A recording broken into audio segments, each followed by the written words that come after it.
Hello, my family. So, okay, so I've had some questions about letting Devotional Wednesday go. And y'all, it's okay. I have so much more to what this homestead is actually about that it's going to be okay. Look, I have not forgotten who I have in my heart. That goes nowhere. But I have decided to make the executive decision to keep this homestead the way it has been for 2 years. I've had this channel for 2 years now, and honestly, I want to keep it the way it is. So, you're going to see what we're made of, what we were intended for in the beginning, and that was homesteading, canning, cooking, creating, making, eating healthier. And so this is where I'm going to concentrate.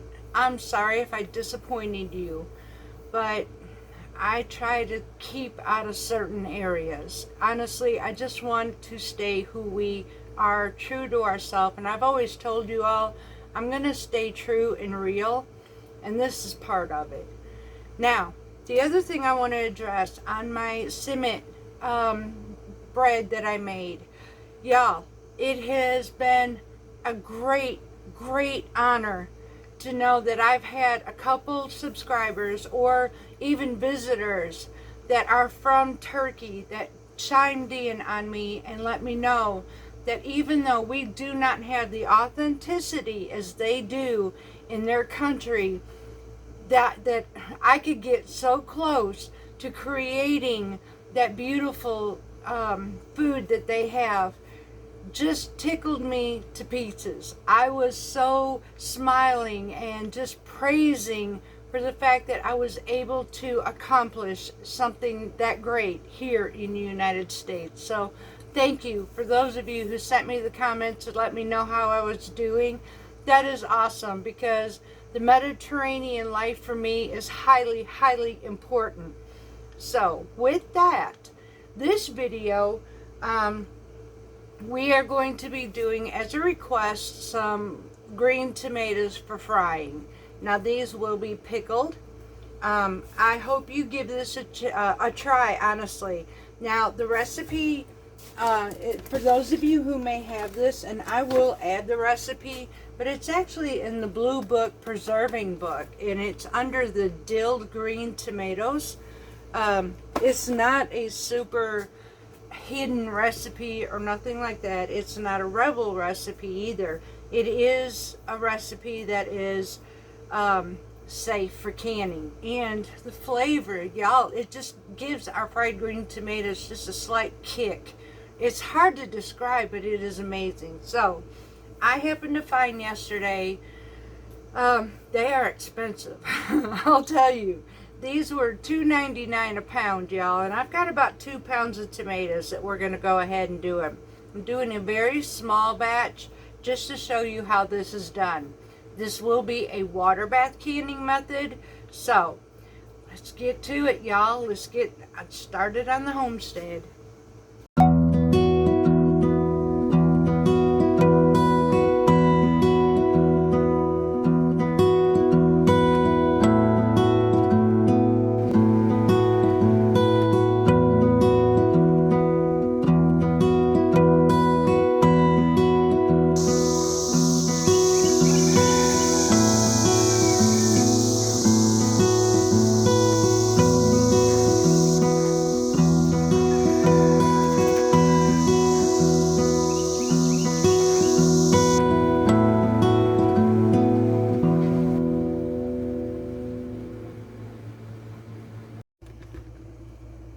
Okay, my family, so you want to start out with wide mouth jars. This is just to make it easy to get your slices out of. We want to core out our tomatoes. We want to wash these, and then we are going to slice them. I'm going to show you how I'm going to do this as best as I possibly can. Now, I could use a mandolin, but I prefer to use a knife. So I'm going to go ahead and get these washed. We're going to core them out. Once we do all that, we're going to come back and I'm going to show you how this is done next. Okay, y'all, so the first thing we need to do is get our canning supplies ready. So I got my canning pot right here filled with my water. My jars are getting hot. I have my lids over here heating up and warming up. I do that because I don't ever boil them. I just make it where the seal kind of warms up a little bit. I think it works out better on my sealing. It always has, and I'm going to just keep my same method. I mean, I know nowadays we don't have to, but nowadays we also have them popping off. So I need my brine. My brine is 3.5 cups of vinegar. Now you want 5% acidity. Please make sure it says 5% acidity in it. So I need 3.5 cups of this. 1, 2, and this recipe is actually for 6 pints. Honestly, I only have, and I found it calls for 5 pounds of green tomatoes, but it depends on how big your tomatoes are, because I found that 1 tomato per jar works. I need my 1/2 cup now. So, lost it, y'all. Be right back. Okay, here's my 1/2 cup. So there is my 3.5 cups of vinegar. Now, at the same time, we need 3.5 cups of water. So I'm gonna go ahead and do this, and then I'll be right back. Okay, so we now have 3.5 cups of water to 3.5 cups of 5% acidic vinegar. The next ingredient, which I am actually going to have to turn around and get at my Amish store. There are certain things I like to do by bulk, and this is one of them. So let's see here.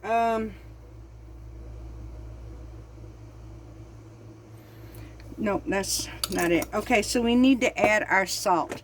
Now, mind y'all, please do not, I know there are others that choose salt. They'll put Himalayan sea salt, Redmond salt. Y'all will stick with canning salt. Canning salt is used for preserving, and so that's what I'm going to use. It doesn't have any iodine in it or nothing. So, and I know Redmonds don't. I know Himalayan sea salt don't.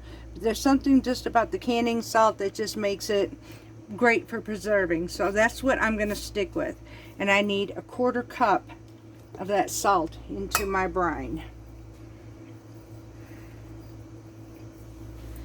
Okay, so now I'm going to take and heat this up, bring it up to a boil. Then I'm going to reduce it and bring it down to simmering for 5 minutes while the rest of this is heating up. Okay, y'all, so now I'm going to cut my cores out of my tomatoes.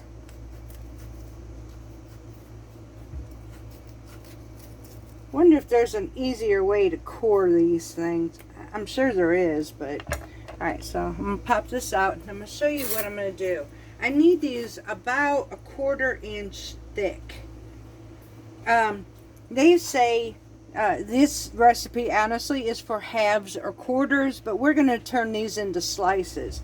Now I do want to do a small grazing on the end because I'm trying not to waste as much as possible.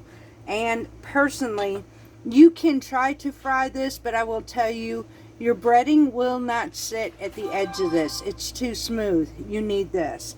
So on each end, I'm going to cut off a very small amount, and I'm going to compost that. So now I want to get my tomatoes at least a good size, but not too big.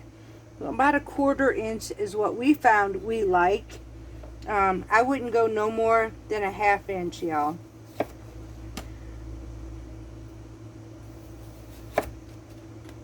These are beautifully sliced.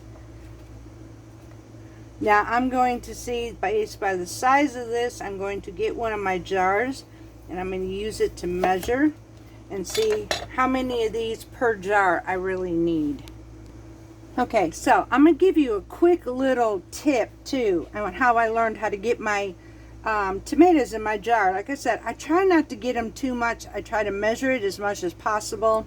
But sometimes you're just not going to get them that right amount. So these actually fit in there pretty good.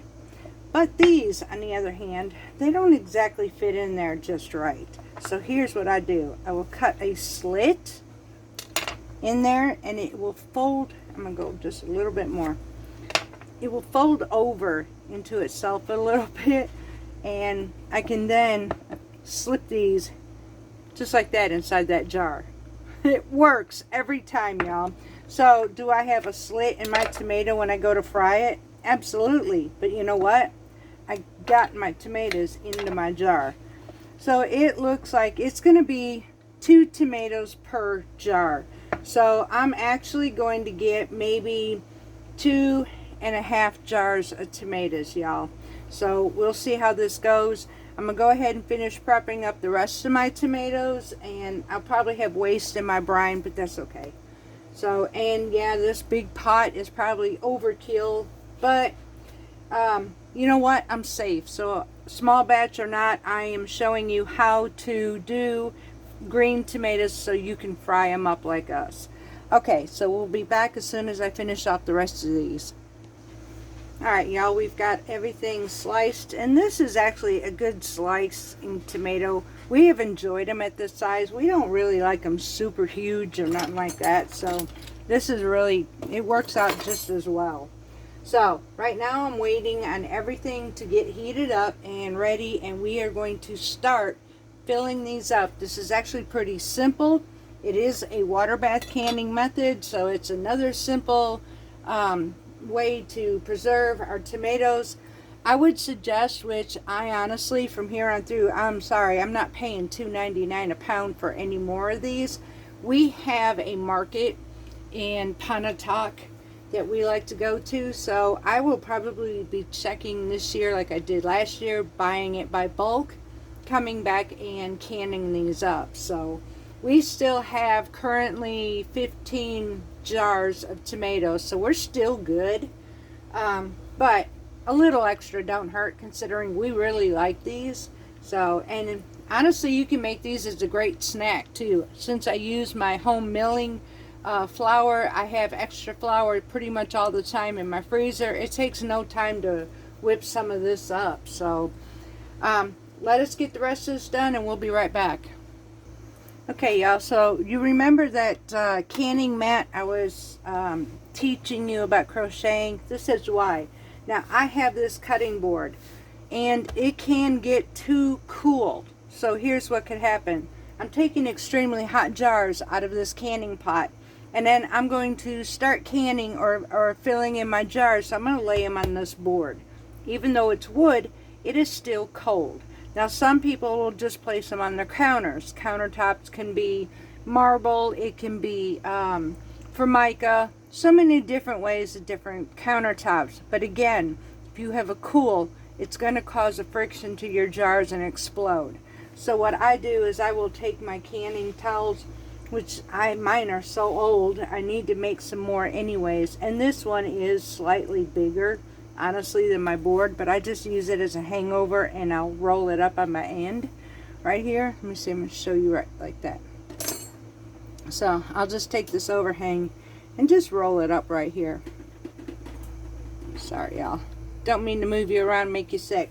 So now I'm going to go ahead and put my jars on top of this mat. It will keep them from exploding and for feeling any coolness that my counter or my board would ever have.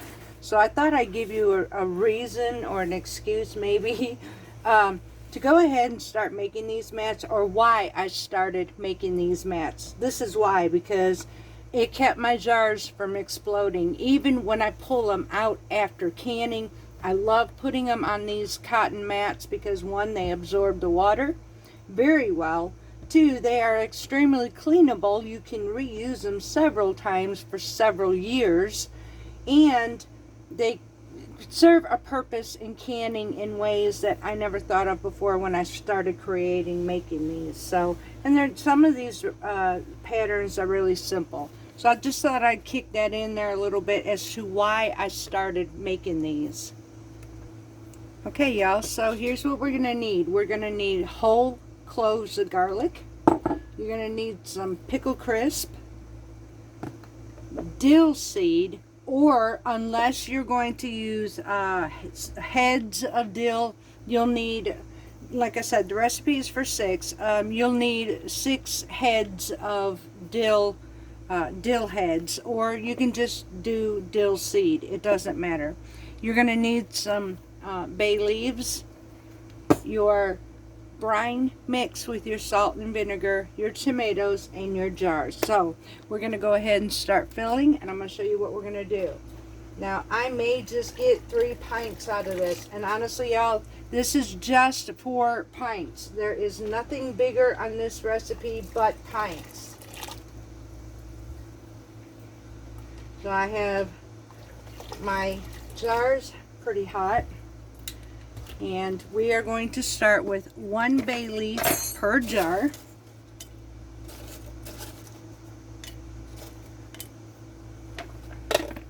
Two teaspoons of dill seed if you are using this per jar.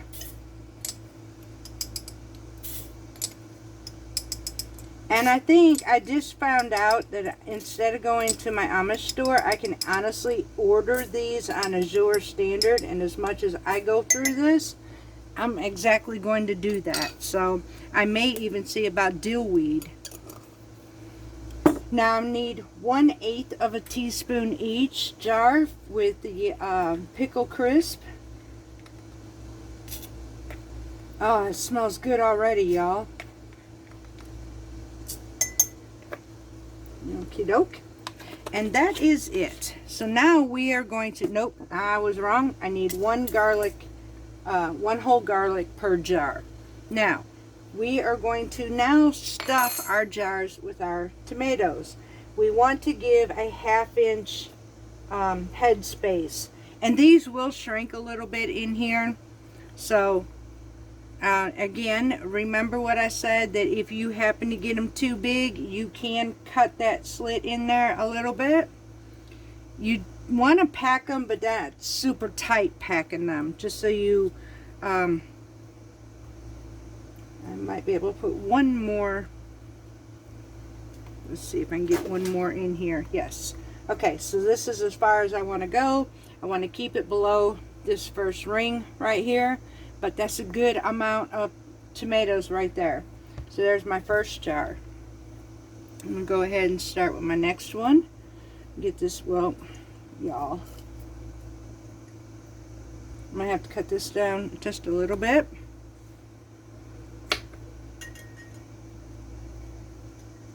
Get that to sit at the bottom of my jar, just like so. Yes. And like I said, I learned this trick, but it does not affect when I go to make my tomatoes. It works just as good, and it tastes amazing. So, okay, gonna go ahead and fill in the rest of my tomatoes.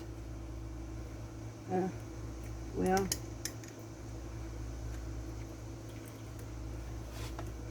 gonna have to cut that one.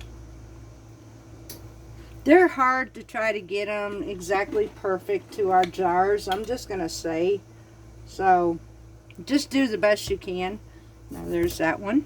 We might get 4 jars out of this. That would be great. Go ahead and pop that down there. Fill in the rest, just like so.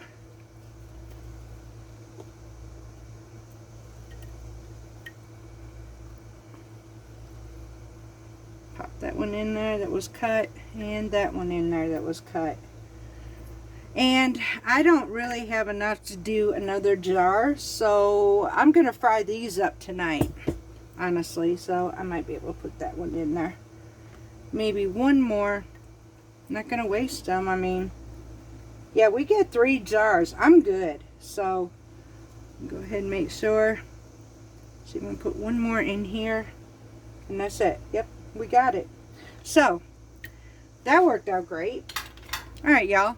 So now we got to go ahead and add our brine. Now, again, we're going to 1/2 inch head space on this. So you want your brine, you want your tomatoes below the 1 inch mark, because you're going to do your 1/2 inch mark right here on your brine.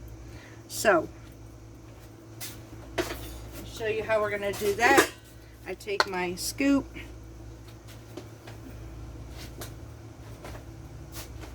I'm gonna move my jars over here to make this a whole lot easier, y'all.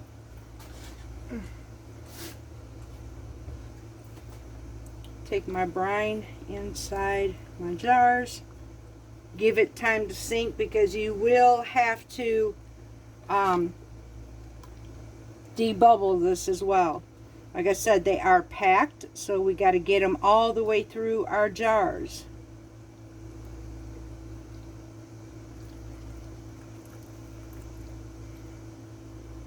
And it takes a little bit. So now I'm going to get my debubbler and see if I can help this along.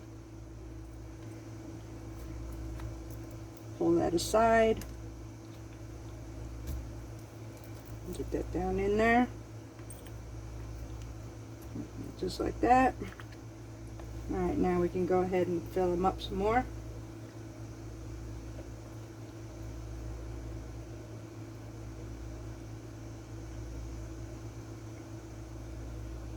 And that's it.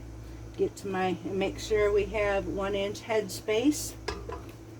Using our debubbler, look for your 1/2 inch mark, which is right here. I'm going to put this in here, test it out. Yep, spot on. Take my paper towel. Wipe my edges. Get my lid.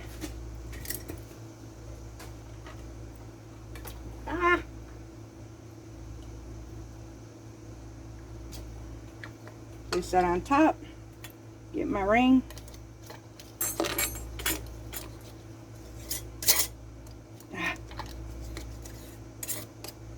Finger tight only.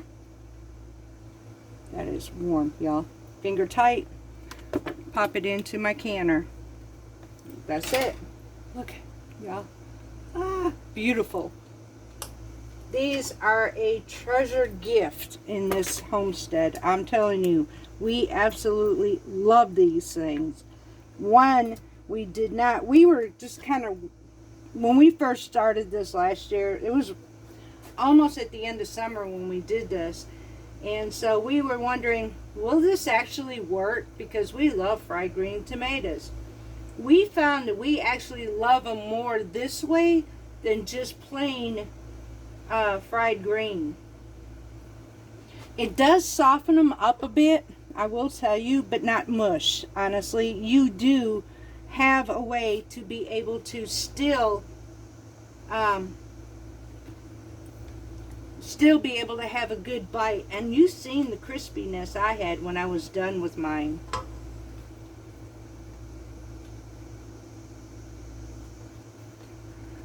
Okay, y'all, so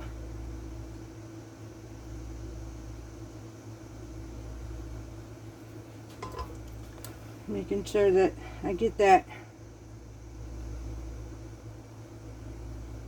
Okay. I'm going to go ahead and debubble this just a little bit more just to make sure I have this.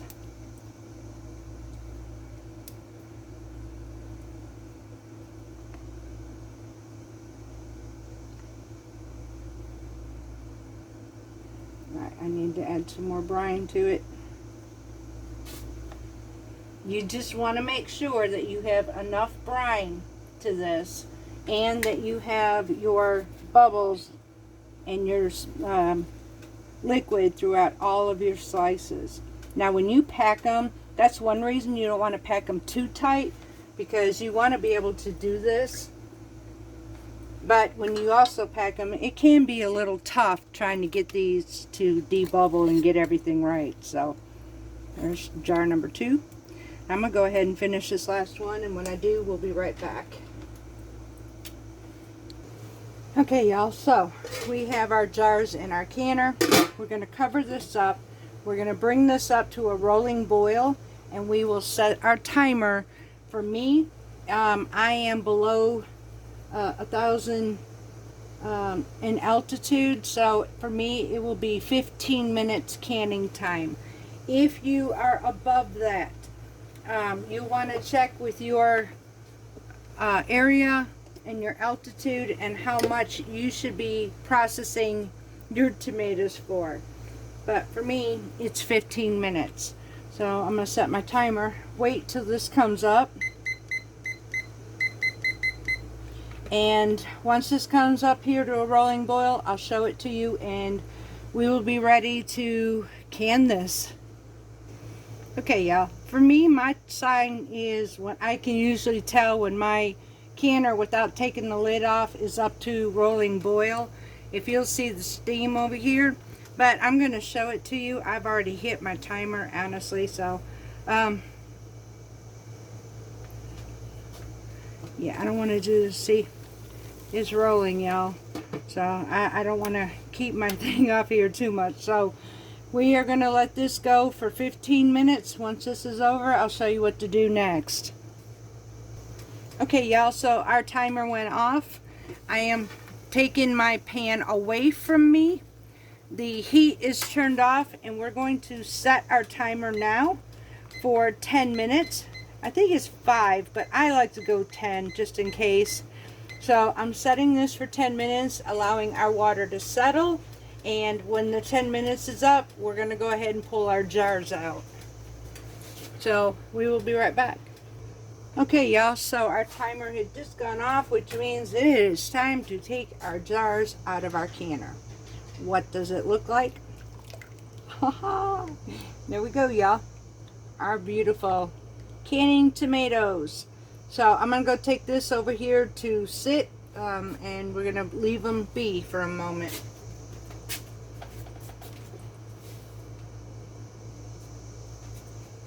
Each one of these jars gives me and my husband a meal. I mean, a side. That's pretty much what they are, as sides anyways.